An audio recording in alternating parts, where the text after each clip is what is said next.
The snow wouldn't stop falling that winter. I watched it pile up against my kitchen window, thick and heavy like wet cotton. 3 feet deep already, and the weatherman said more was coming. I lived alone in my small house on Maple Street, and the silence outside felt wrong somehow. That's when I decided to build the snowman. Not because I wanted to, because something told me I had to. I put on my heaviest coat and boots. The cold bit at my face the moment I stepped outside.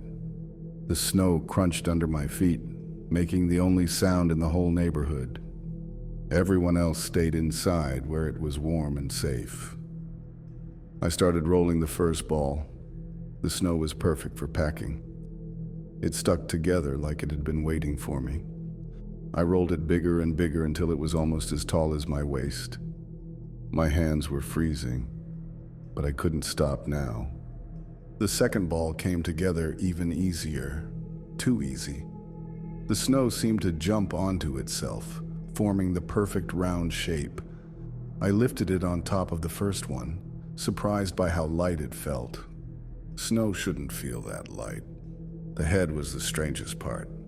I barely touched the snow before it molded itself into a perfect sphere. I placed it on top and stepped back to look at my work. Something was missing, but I couldn't figure out what. I went inside and made hot chocolate watching the snowman through my window. He looked normal enough. Just 3 balls of white snow stacked on top of each other. But something about him made me uncomfortable. Maybe it was the way he seemed to lean toward my house, like he was listening. The storm got worse that evening. Wind howled around my house, rattling the windows and doors. The power went out twice, leaving me in darkness with only candles for light. Each time the lights came back on, I checked the window to make sure the snowman was still there.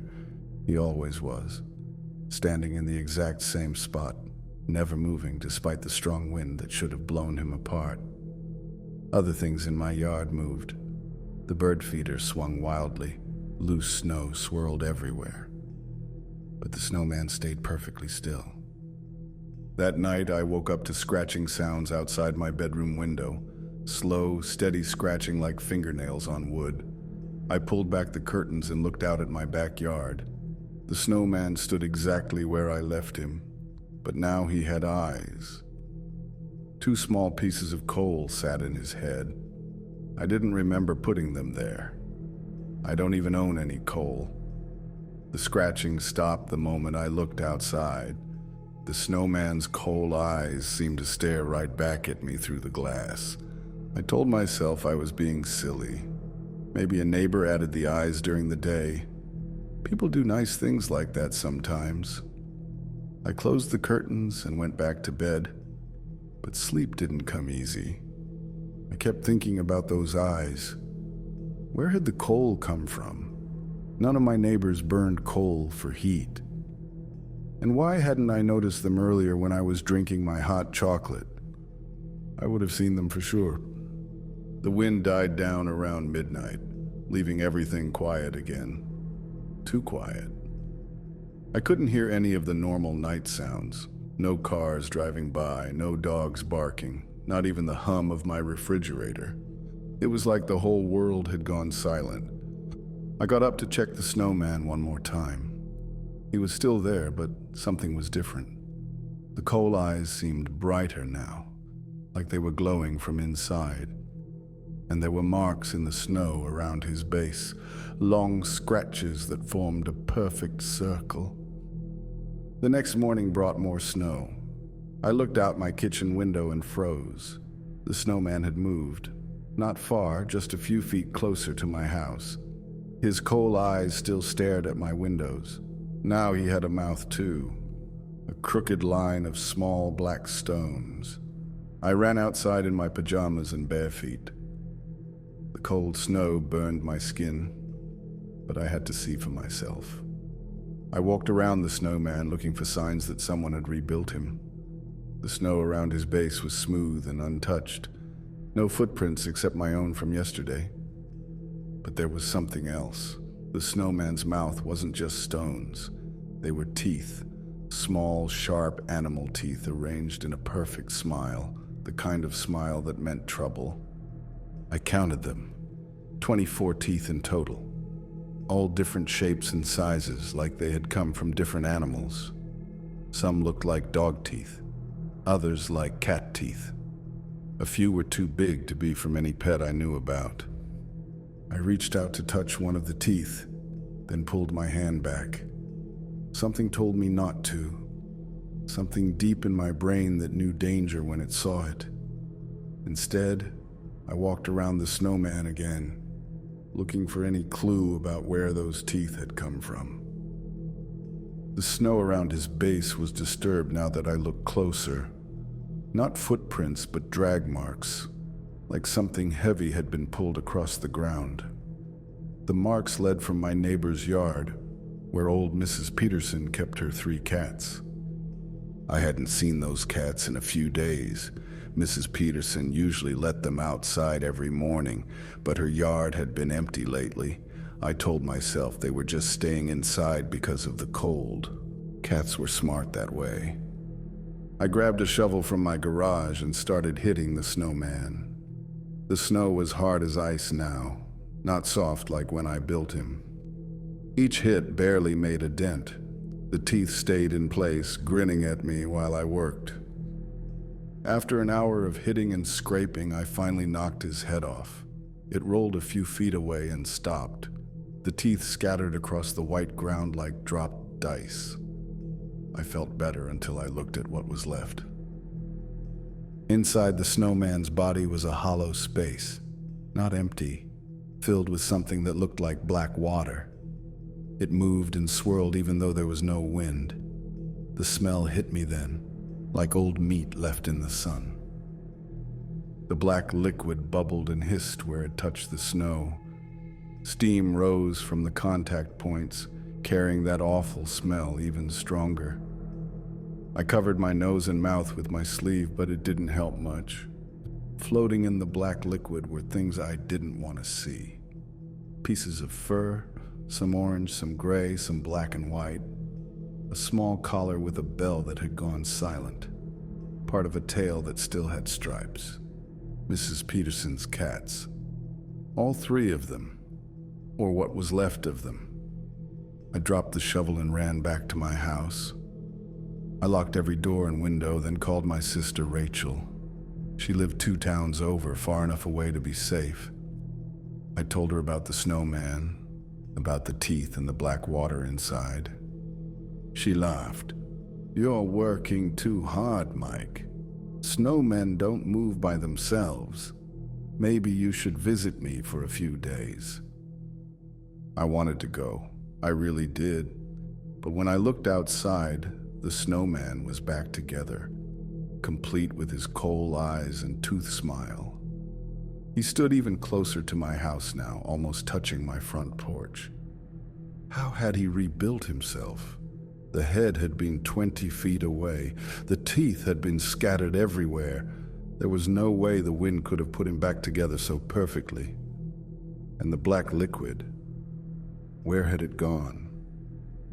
I called the police next. Officer Davis had been patrolling this neighborhood for 15 years. He knew everyone, including Mrs. Peterson and her cats. Maybe he could explain what was happening. "Strange weather we're having," he said when he answered. "Haven't seen this much snow in decades. What can I do for you, Mike?" I tried to explain about the snowman and the cats, about how it had moved and rebuilt itself. Officer Davis listened without interrupting, but I could hear the doubt in his voice when he finally spoke. "Mike, I drove by Mrs. Peterson's house this morning. Her cats were sitting in the window, safe and warm. Maybe the stress of being snowed in is getting to you. Happens to a lot of folks during bad storms like this." After he hung up, I looked across the street at Mrs. Peterson's house. 3 shapes sat in her front window, the same size and colors as her cats. But they weren't moving. They just sat there, perfectly still, staring out at my yard. The snow kept falling. By evening, it was up to my windows on the first floor. I couldn't see the street anymore, just white everywhere I looked. The snowman was the only dark spot in all that white. He never looked away from my house. I tried to call Rachel again, but the phone lines were down. My cell phone had no signal either. The storm was too strong, blocking everything. I was completely cut off from the outside world. The house felt different that night. Colder even with the heat running full blast. The walls creaked and settled in ways they never had before. Every shadow seemed to move when I wasn't looking directly at it. I made dinner and tried to act normal. Just a regular evening at home during a snowstorm. Nothing strange about that. People got snowed in all the time. It was no big deal. But I couldn't stop looking out the window at the snowman. He hadn't moved from his spot near my porch, but something about him kept changing. His coal eyes seemed brighter. His tooth smile seemed wider. His whole body seemed more solid, more real. I tried to sleep that night, but the scratching came back. Louder this time, coming from all around the house. I checked every window and saw the same thing. Long scratches in the snow, like something with claws had been walking in circles around my home. The scratches were deep, cutting through the snow all the way down to the frozen ground. Whatever made them was strong and determined, and it had been walking around my house for hours, based on how many circles it had made. The scratching stopped at midnight. I waited by my bedroom window, watching the snowman in the dim light from the street lamp. He didn't move, but I could swear his mouth was bigger now. More teeth, sharper than before. I counted them again, 30 teeth now instead of 24. 6 new ones had appeared somehow. These were bigger than the others, more like the teeth from a large dog, or maybe something wilder. Morning came gray and cold. The snow had stopped falling, but now it was too deep to drive through. My car was buried completely.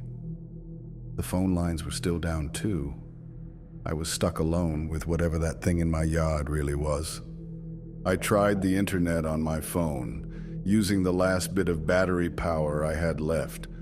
Most websites wouldn't load, but I managed to find one post on a weird site that made me stop reading. It talked about snow spirits, things that could take the shape of snowmen and feed on the warmth of living people. The post said they couldn't melt because they weren't really made of snow. They were made of something else, something that just looked like snow. And once they found a target, they would drain all the heat from that person's body until nothing was left but frozen meat. According to the post, these things were old, older than human memory. They had been waiting in the cold places of the world since the beginning of time. Every few years, when conditions were right, one would find a way into our world. They needed help from a human to build their first body. Someone lonely and isolated, someone who wouldn't be missed right away. The human would think they were just building a normal snowman, but they were really creating a vessel for something hungry and evil. The post ended with a warning. Once you built one, it would never let you go. It would follow you wherever you went, waiting for the next winter. And each time it came back, it would be stronger and smarter than before. I thought about calling the police again, but what would I say? Officer, my snowman is trying to kill me? They'd think I was crazy. Maybe I was crazy. Maybe the cold and isolation were getting to me. But when I looked outside again, the snowman had moved to my front door. I could see him through the peephole, standing right on my porch. His coal eyes were level with the hole, staring back at me. His tooth smile stretched wider than any mouth should go. I backed away from the door and heard something that made my stomach drop. Knocking. Slow, steady knocking like someone wanted to come inside, But it wasn't coming from the front door. It was coming from upstairs. I grabbed a kitchen knife and climbed the stairs. The knocking came from my bedroom, from the window that faced the backyard. But that was impossible. My bedroom was on the second floor. Nothing could reach that window from outside. I opened the bedroom door and saw him. The snowman stood outside my window, floating in the air at eye level. His body hadn't changed, still the same 3 snowballs. But his arms were longer now, stretching out to tap against the glass with fingers made of ice. His mouth opened and closed like he was trying to talk. No sound came through the window, but I could see his throat moving. Black liquid dripped from between his teeth, staining the snow below. The liquid hit the ground and immediately started eating through the snow like acid. Where it touched, the white turned brown and then black. Steam rose from each drop, carrying that smell of rotting meat. I ran downstairs and tried my phone again. 1 bar of signal, just enough to make a call. I dialed Rachel's number and prayed she would answer. "Mike?" Her voice was full of static, but I could hear her. "Where have you been? I've been trying to call you for hours." "The phone lines are down," I said. "Rachel, I need you to come get me. Something's wrong here. Really wrong." "I'm trying to get to you, but the roads are impossible. The whole county is shut down. Can you make it through one more night?" I looked out the window at the snowman, who was back in my yard now. He stood closer than ever, almost pressed against the house. His coal eyes blazed like tiny fires in the darkness. "I don't think so," I told her. This snowman I built, it's not normal. It's trying to get inside." "Mike, you're scaring me. What do you mean it's trying to get inside?" Before I could answer, the lights went out. The house plunged into complete darkness. My phone died at the same moment, the screen going black just as Rachel started to say something. I fumbled around in the dark, looking for the flashlight I kept in the kitchen drawer. My hands shook so badly I could barely open the drawer. When I finally found the flashlight and turned it on, the snowman was standing inside my house. He filled the entire kitchen doorway, too big to fit through normally. His head scraped the ceiling, and his shoulders pressed against both sides of the frame. But somehow, he had gotten inside without breaking anything. "Hello, Mike," he said in a voice like wind through dead trees. "We need to talk." I pointed the flashlight at his face and saw something that made me sick. His coal eyes weren't coal at all. They were the eyes of Mrs. Peterson's cats, somehow fused together and glowing with an unnatural light. His mouth was even worse. The teeth weren't random animal teeth like I had thought. They were human teeth. Dozens of them, all different sizes and ages. Some were small, like from children. Others were yellowed with age. "Where did you get those?" I whispered. The snowman's mouth stretched into an impossible smile. "From my other friends. People like you who helped me build bodies over the years. They're all part of me now, just like you will be." "I won't help you," I said, backing toward the stairs. "I won't be part of whatever you are." "You already are," he replied, following me slowly. Each step he took left a puddle of black liquid that immediately froze solid. "The moment you built my body, you became connected to me. Can't you feel it?" He was right. I could feel something. A cold spot in my chest that had been growing since the night I first saw his eyes. It pulsed in rhythm with my heartbeat, getting bigger and colder each day. "What is that?" I asked, pressing my hand to my chest. "That's me," the snowman said. "A piece of me that I planted in you when you gave me form. It grows stronger every day, fed by your warmth and life. Soon it will be strong enough to take over completely." I ran up the stairs, but he followed. His body changed as he moved, stretching and flowing like liquid. He could fit through any space, no matter how small. There was nowhere I could hide from him. In my bedroom, I slammed the door and pushed my dresser in front of it. It wouldn't stop him, but it might slow him down. I opened the window and looked out at the snow below. It was a long drop, but maybe I could survive it. The bedroom door exploded inward, sending pieces of wood flying everywhere. The snowman flowed through the opening like water, then reformed into his normal shape once he was inside.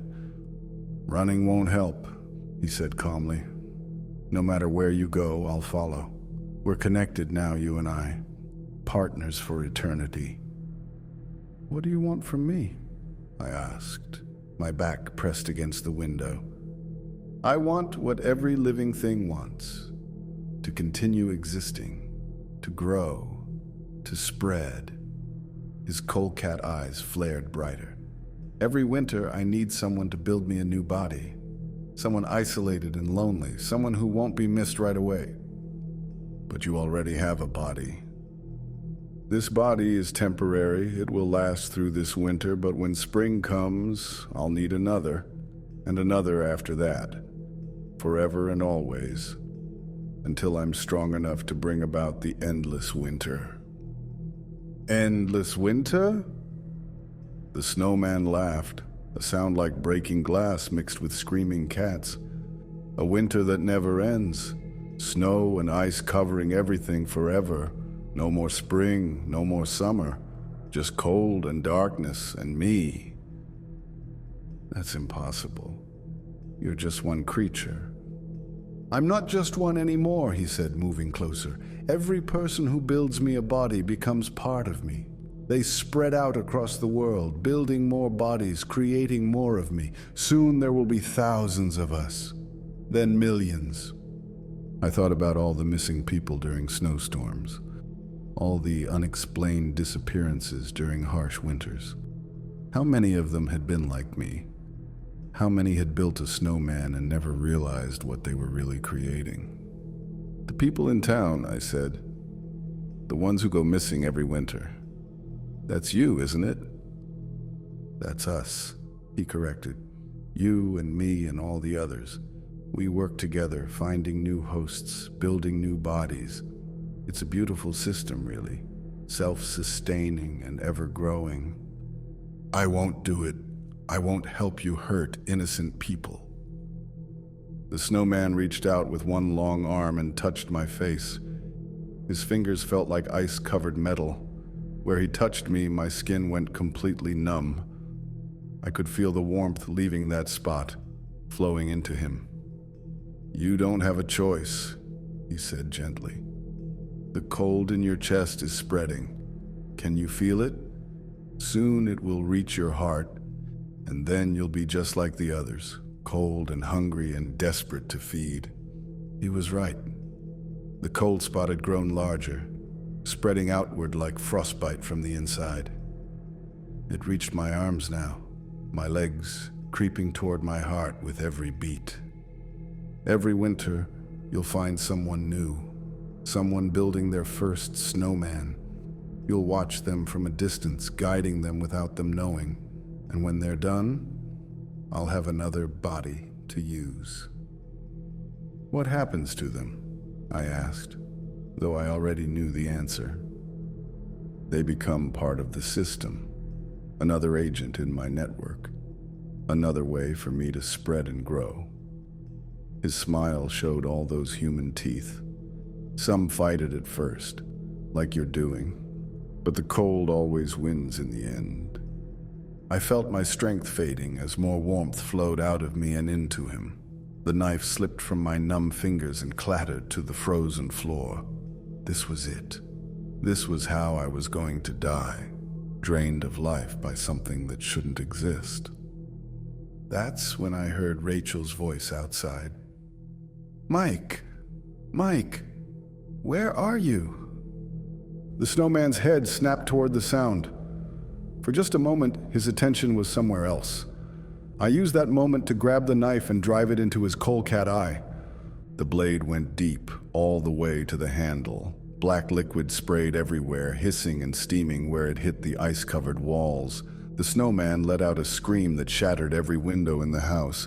He stumbled backward, clawing at his face. The coal cat eye cracked and fell out, rolling across the floor like a marble. Where it had been was just a hole filled with swirling darkness. But the wound started healing immediately. The hole closed up and a new eye began forming. Not coal this time, but something that looked like my own eye. Blue iris, black pupil, white around the edges. "Thank you," the snowman said, his voice different now. More human, more like my own voice. "I needed a piece of you to complete the transformation. Now I can wear your face as well as your body." I ran for the back door while he was still changing. My hands were so numb I could barely turn the knob, but finally it opened.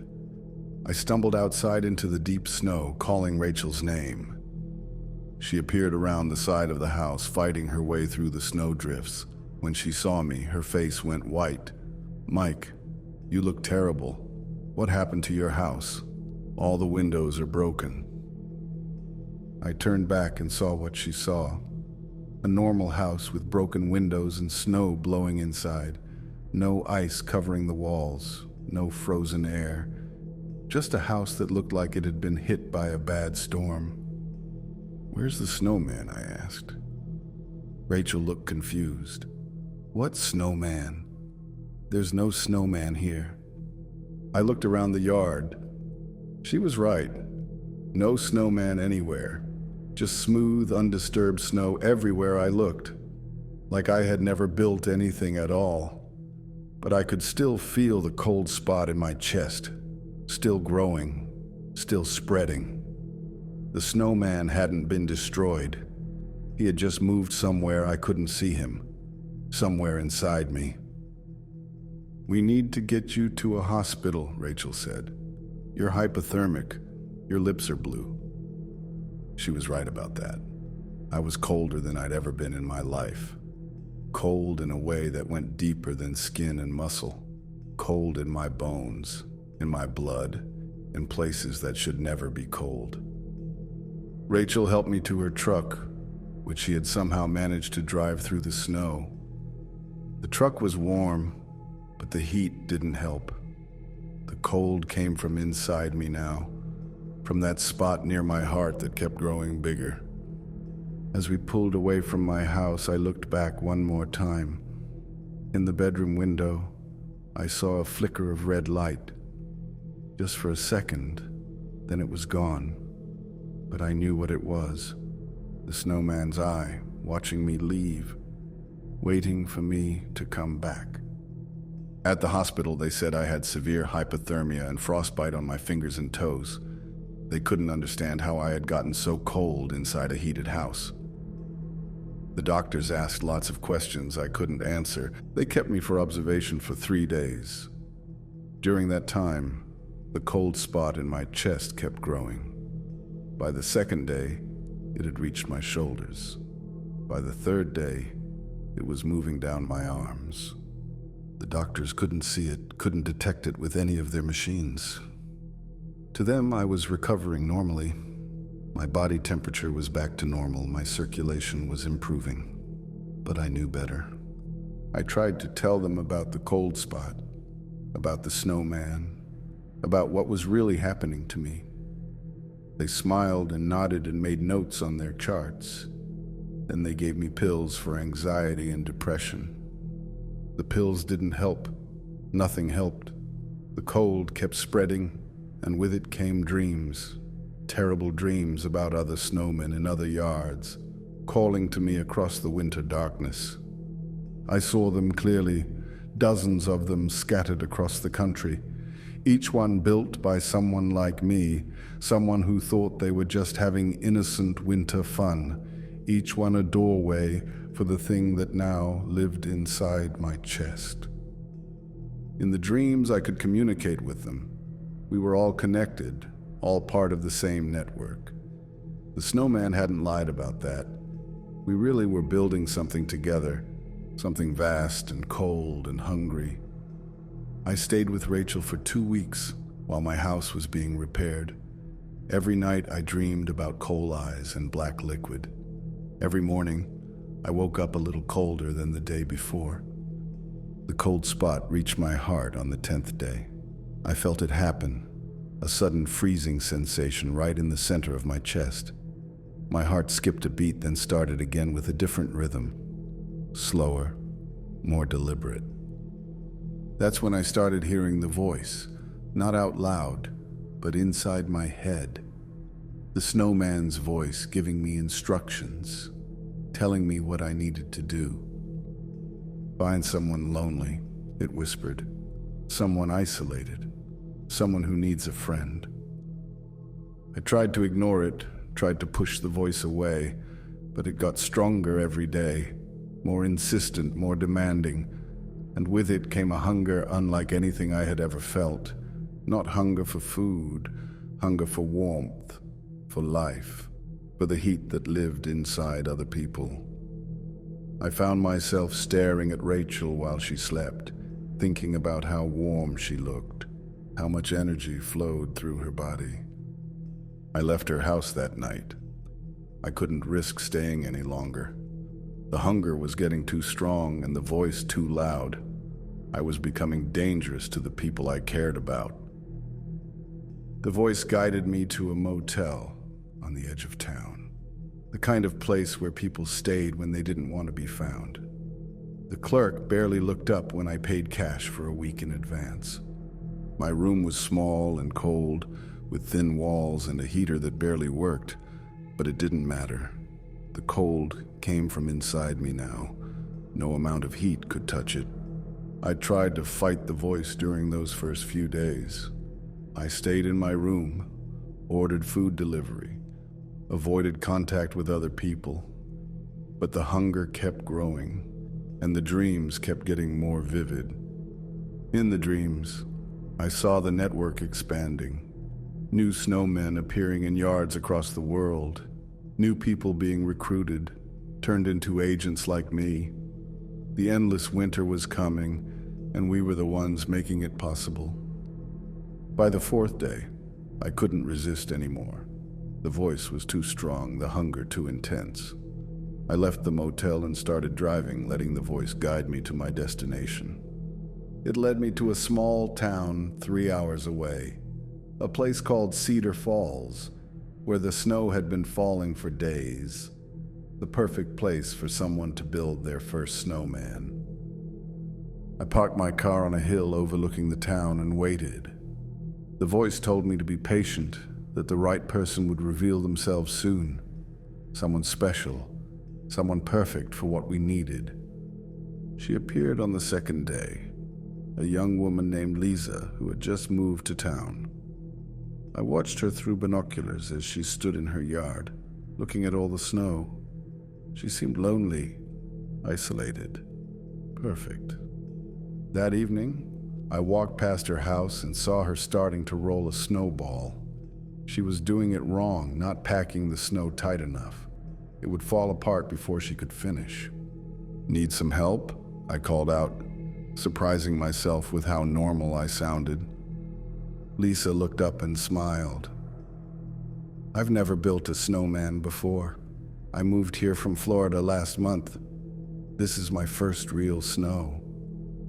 First snow is special, I heard myself say. You never forget your first snowman. I helped her build it just like I had helped David and Sarah. My hands moved on their own, shaping the snow with an expertise I didn't remember having. The snowman came together perfectly, like it was meant to be. He's beautiful, Lisa said when we were done. But something's missing. I went to my car and got the pieces of coal that were always there now, waiting. Lisa pushed them into the snowman's head herself, smiling as his eyes came to life. What should we call him? She asked. He'll tell you his name when he's ready, I replied. I left Lisa that night and drove to the next town. The voice was already guiding me toward another target, another lonely person who needed help building their first snowman. This became my routine over the following weeks. I would drive from town to town, following the voice's directions, always looking for the right person, the right circumstances, always building snowmen that couldn't melt. Each time I helped someone build one, I felt the cold spot in my chest grow larger. The network was expanding through me, using me as a tool to spread itself across the world. When I finally went home, spring was starting. The snow was melting, running off in little streams and puddles. My yard looked normal again, just brown grass and mud like everyone else's. But in one corner of the yard, there was a spot where the snow never melted. A perfect circle about 6 feet across, white and clean, while everything around it turned to slush. Grass wouldn't grow there that summer. Nothing would grow there. I moved away that fall before the next winter could come. I sold the house to a young couple with 2 small kids. I wanted to warn them, but what would I say? Don't build snowmen in your yard? They'd think I was crazy. But I didn't move far, just to the next town over, close enough to keep an eye on my old neighborhood, close enough to watch and wait. The voice in my head was quiet during the summer and fall, just a whisper now and then, reminding me of what was coming. But as winter approached, it got louder and more excited. Soon, it would say. Very soon now. The first snow fell on December 15th, just a light dusting, barely enough to stick to the ground. But I felt it the moment the first flake touched the earth. The cold spot in my chest flared to life, sending ice through my veins. I drove to my old neighborhood that night. The young couple, David and Sarah, were outside with their kids, building their first snowman. The children laughed and played while their parents helped them roll the snow into balls. They had no idea what they were really doing. No idea that they were creating a vessel for something old and hungry. I watched from my car, parked across the street, as they gave it form and shape. The voice in my head was almost singing now. Perfect, it said. They're perfect. So young, so innocent, and their children, such warm little bodies. I wanted to run over and stop them, wanted to knock the snowman apart before they could finish it. But my body wouldn't obey. The cold had spread too far, taken too much control. Instead, I found myself getting out of the car and walking toward them. David saw me first and smiled. "Hey there," he called out. "You used to live in that house, right? We're David and Sarah. These are our kids, Jamie and Alex." "I'm Mike," I said, surprised by how normal my voice sounded. "That's a nice snowman you're building." "The kids have been wanting to build one all week," Sarah said. "This is their first real snow." "First snow is special," I heard myself say. "You never forget your first snowman." I helped them finish it. I couldn't stop myself. My hands moved on their own, shaping the head, positioning it just right. And when Sarah asked if I had any coal for the eyes, I found myself saying yes. I went to my car and got the pieces of coal I didn't remember buying. They were in my trunk, waiting for this moment. I gave them to little Jamie, who carefully pushed them into the snowman's head. "He looks hungry," Alex said, staring up at the coal eyes. "All snowmen look hungry at first," I replied. "But don't worry. He'll find something to eat soon enough." The family went inside for hot chocolate, inviting me to join them. I declined and walked back to my car, but I didn't leave. I parked down the street and waited. The snowman stood in their front yard just like mine had months ago. No mouth yet, no teeth, but those would come soon enough. They always did. I waited until the house was dark and quiet. until David and Sarah and their children were fast asleep. Then I got out of my car and walked back to the Snowman. "Hello, old friend," I whispered. The coal eyes flared to life, glowing red in the darkness. The Snowman's mouth formed slowly, stones appearing from nowhere to create that familiar tooth smile. "Thank you," it said in a voice like wind through dead trees. "This body will do nicely." "What about the children?" I asked, though I already knew the answer. "Children are the best," the Snowman replied. "So much life in such small bodies, they'll last me all winter." I wanted to feel sick, wanted to feel horror at what I had helped create, but the cold spot in my chest just pulsed with satisfaction. This was what I was meant to do. This was my purpose now. I drove away before dawn, leaving the family to their fate. By morning, their house would be empty. The police would find signs of a struggle, maybe some blood in the snow, but no bodies. Never any bodies. The Snowman would consume everything, leaving no trace behind. And somewhere else, another agent like me would be waiting to help someone else build their first snowman. Every winter since then, I've watched the news from towns across the country. Missing persons reports, unexplained disappearances during snowstorms, families that vanish without a trace, leaving only a snowman in their yard. I know I'm responsible for some of them. The voice in my head guides me to new locations, new victims, people building their first snowman, people who don't know what they're really creating. I've lost count of how many I've helped. Dozens, maybe hundreds. Each time the cold spot in my chest grows larger.